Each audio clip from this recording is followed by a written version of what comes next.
नमस्कार बच्चों, फिर से एक बार स्वागत है आपका हमारे YouTube चैनल पर। आज मैं वीडियो बना रहा हूँ एक्सरसाइज 2.1 की, जो जिसमें पहला क्वेश्चन क्या है।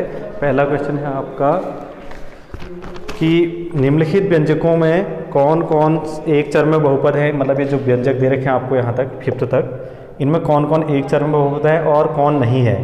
कारण के साथ अपने उत्तर दीजिए। तो मैं बता रहा हूँ आपको कारण के साथ आप इनको। एक चर में बहुपद एक चर में होने चाहिए और वो होना चाहिए बहुपद। तो बहुपद आपने पहले ही पढ़ चुके हो कि बहुपद किसे कहते हैं। ठीक है, बहुपद वो चर की जो घात होनी चाहिए वो क्या होनी चाहिए, धनात्मक पूर्णांक होनी चाहिए। तो यहाँ तो सब धनात्मक पूर्णांक है और एक चर में होना चाहिए। तो चर कितना है, x है, यहाँ भी x है, घात क्या है 2 है, यहाँ पर घात कितनी है 1 है, यहाँ पर घात क्या है 0 है। ठीक है, तो ये क्या है हमारा एक चर में बहुपद है, एक चर में बहुपद। और चर क्या है, चर है तुम्हारा x, एक ही है, देखो x है ना, इसमें एक ही चर है। y भी होता है इसमें, तो 2 चर हो जाते हैं। ठीक है, दूसरी चीज़ इसमें एक ही चर है y, और y की जो घात है वो क्या है, धनात्मक है, 2 है। तो इसलिए ये भी एक चर में बहुपद है।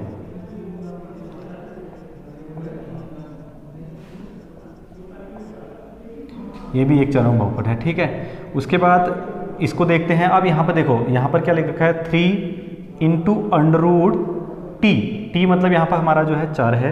ठीक है, और ये चर की घात कितनी होगी जब अंडररूट 2 टी। देखो मैं आपको बताता हूँ, जब अंडररूट 2 होता है तो इसका मतलब होता है 2 की पावर 1/2। अंडररूट x होता है, इसकी पावर मतलब होता है 1/2। मतलब इस अंडररूट का मतलब होता है 1/2 पावर में। ठीक है, तो घात कितनी है इसकी, 1/2 है घात। तो यहाँ पर भी अगर हम इसको ऐसा करना चाहें तो ये क्या मिलेगा, देखो मैं इसको थोड़ा सा और ऐसे लिख सकता हूँ। क्या लिख सकता हूँ इसको, मैं ऐसे भी लिख सकता हूँ, 3t की घात 1/2 प्लस t अंडररूट 2।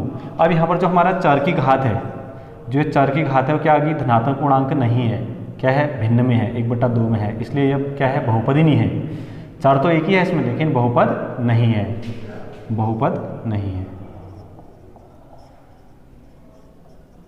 क्यों, क्योंकि इसमें चर की जो घात है क्या है, भिन्न में है, क्या होनी चाहिए, पूर्णांक होनी चाहिए। ठीक है, ऐसे ही सेम यहाँ पर देख लो, इसको भी क्या लिख सकते हैं, y प्लस 2 इंटू वाई की पावर -1, क्योंकि यहाँ पर 1 होती है पावर।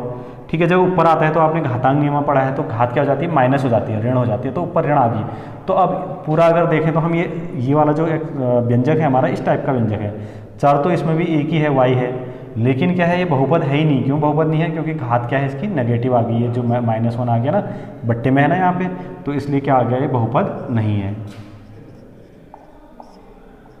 ये बहुपद नहीं है। ठीक है, एक चर में क्या ये बहुपद ही नहीं है, चर तो एक ही है लेकिन बहुपद नहीं है। बहुपद क्यों नहीं है, इसमें घात, चर की घात क्या आ गई, नेगेटिव आ गई। ठीक है, अब ये बहुपद तो है, 5वां वाला देखो, बहुपद तो है, लेकिन इसमें एक चर में बहुपद नहीं है। 1 2 3 चर है इसमें, मतलब x है, y है और t है, तो ये 3 चर में है, तो ये एक चर में बहुपद नहीं है।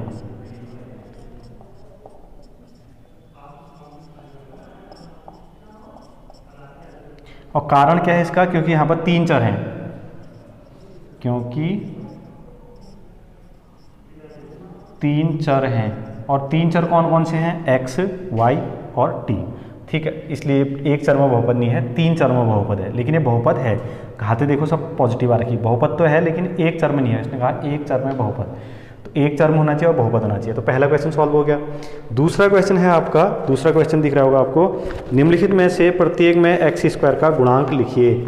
निम्नलिखित में से प्रत्येक में x² का गुणांक लिखना है हमने क्वेश्चन नंबर 2 में। x² का गुणांक है, तो यहाँ पर देखो x² जो है होंगे हमारे पास, एक इसमें x² ये है, इसमें ये है, इसमें ये है, इसमें है ही नहीं। ठीक है, तो इसको बताऊंगा अभी कैसे लिखेंगे। तो यहाँ पर x² का गुणांक मतलब जो उसके साथ होता है वहाँ पर वो गुणांक कहलाता है। तो यहाँ पर +1, तो x² का गुणांक क्या है, इसमें x² का गुणांक है, कुछ नहीं होता है, तो 1 तो सभी में मल्टीप्लाई करके होता है ना, तो इसलिए यहाँ पर क्या है, 1 है, और वो भी +1 है। ठीक है, प्लस को लिखते नहीं मैं, लेकिन यहाँ पर समझाने के लिए लिख रहा हूँ, +1 होगा तो +1, और या फिर इसको 1 कह सकते हैं हम डायरेक्ट। और इसमें x² का गुणांक है तुम्हारा सेकंड वाले में -1। देखो यहाँ पर माइनस है और 1 होता है, कुछ नहीं होता है, तो ठीक है, ये ध्यान रखना है आपने, -1 है। और यहाँ पर क्या है, देखो x² के साथ गुणा में क्या है, π/2, ये π/2 है x² के साथ गुणांक में, तो ये इसका गुणांक हो गया π/2। बहुत सरल है। यहाँ पर है नहीं, हमारे पास x² है ही नहीं, जब तो 0 होगा, इट मीन्स मैं इसको ऐसे लिख सकता हूँ 0 इंटू एक्स स्क्वायर लिख सकता हूँ उसको, क्योंकि 0 इंटू एक्स स्क्वायर मतलब 0, 0 किसी में भी जोड़ेगा तो उतना ही रहता है, तो मैं इसको ऐसे जोड़ के लिख सकता हूँ। तो इसमें एक्स स्क्वायर का गुणांक क्या मिला मुझे? 0। ठीक है, एक्स स्क्वायर का गुणांक यहाँ पे 0 हो जाएगा, क्योंकि एक्स स्क्वायर वाला टर्म है ही नहीं। अगर हम बनाना भी चाहें उसको तो इस टाइप से बनेगा 0 इंटू एक्स स्क्वायर, तो एक्स स्क्वायर के साथ यहाँ पे गुणांक में क्या है? 0, इसलिए इसका गुणांक 0 हो गया। ठीक है, इस टाइप से हम इसको देखेंगे। अब आइए क्वेश्चन नंबर 3 में। तो 3 क्वेश्चन नंबर में लिखा है कि 35 घात के द्विपद का और 100 घात के एक पदी का उदाहरण दीजिए। पद मतलब देखो आपको मैं समझाता हूँ। पद क्या होता है? देखो ये पूरा जो गुणा में होता है, इतना धन और ऋण के साथ जो जुड़े होते हैं वो पद कहलाते हैं। तो इसमें 1 पद, 2 पद, 3 पद हैं, इसमें 1 2 पद हैं इसमें। तो बच्चों देखो, आइए क्वेश्चन नंबर हम तीसरा देखते हैं। 35 घात के द्विपदी का उदाहरण और 100 घात के एक पदी का उदाहरण दीजिए। तो 35 घात के द्विपदी का मतलब कि 35 घात होनी चाहिए, उसमें द्विपद होने चाहिए, 2 पद होने चाहिए। तो पद क्या है? देखो 1 2 3 पद हैं इसमें 1 2 पद हैं, इसमें 1 2 पद हैं, इसमें 1 पद है। तो पद मतलब जो प्लस या माइनस के साथ जुड़े होते हैं उनको पद कहते हैं, उतने। ठीक है, तो 2 पद लिख दिए और घात मैंने 35 लिख दी इसकी।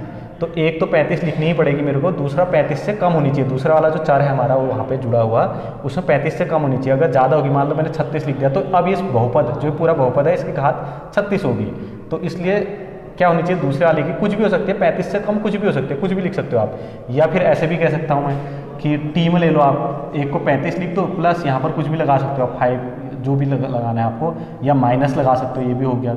ये टी की घात 34, तो इसकी घात मानी जाएगी, इस बहुपद की घात 35 मानी जाएगी। जो मैक्सिमम होती है वो बहुपद की घात कहलाती है। ठीक है, यहाँ पर तो ये लिख सकते हो, ये लिख सकते हो, कुछ भी लिख सकते हो आप। ठीक है, कोई भी आप यूज़ कर सकते हो। इसमें बस 2 पद होने चाहिए और घात 35 होनी चाहिए, ये ध्यान रखना है हमने। दूसरा है 100 घात के एक पदी का उदाहरण, मतलब कि एक ही पद लिखना है। एक्स की घात 100 लिख सकते हो आप, एक पदी बहुपद हो गया है, एक ही पद है, देखो इसमें दूसरा है ही नहीं।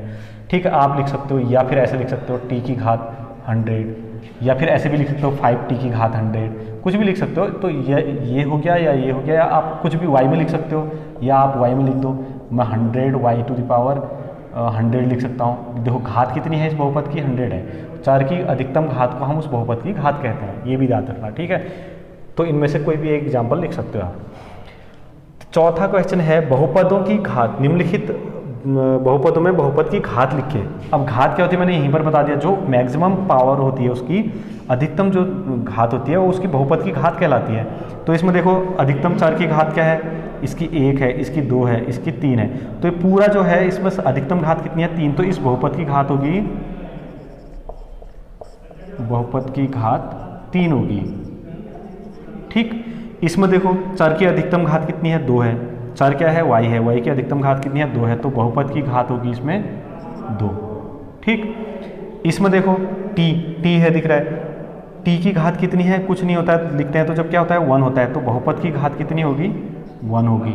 ठीक है, अब इसमें तुमको 4 दिख ही नहीं रहा है। अब आप कहोगे सर इसमें तो 4 ही नहीं है, तो 4 की अधिकतम घात को हम बहुपद की घात कहते हैं। तो मैं इसे ये से लिख सकता हूँ, इसको हम लिखने का तरीका 3x टू द पावर 0 लिख दूंगा। क्यों? चूंकि a की घात 0 बराबर आपने पढ़ा था 1।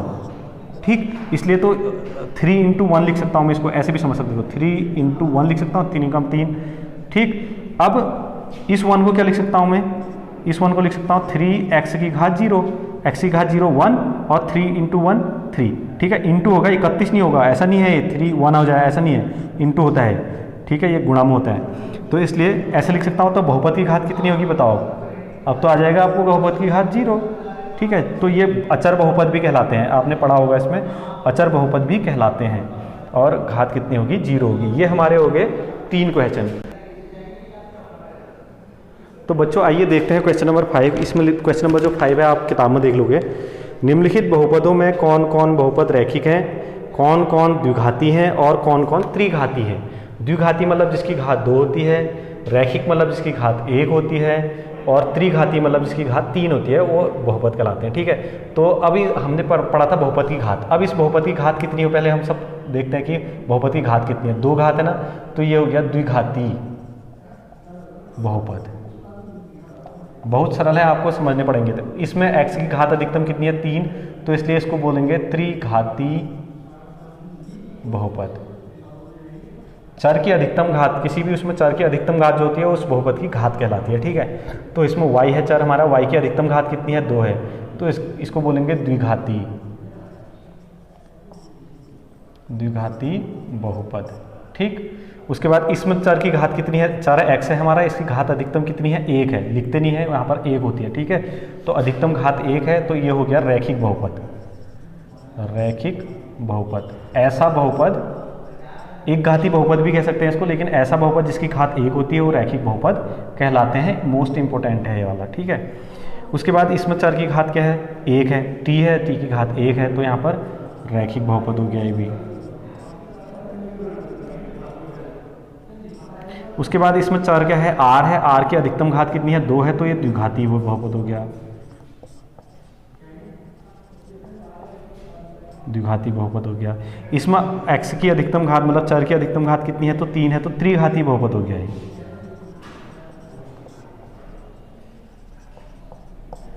ठीक है, इस टाइप से आप इनको देख सकते हैं। ये आपके 5 क्वेश्चन हो गए। प्रश्नावली 2.1 कंप्लीट हो गई। अगली प्रश्नावली हम बाद में देखेंगे। ठीक है, तो बच्चों आप इसे एक बार अपने मन से बनाने की कोशिश करना किसमें क्या है, तब जाके तुम्हारी समझ में आएंगे।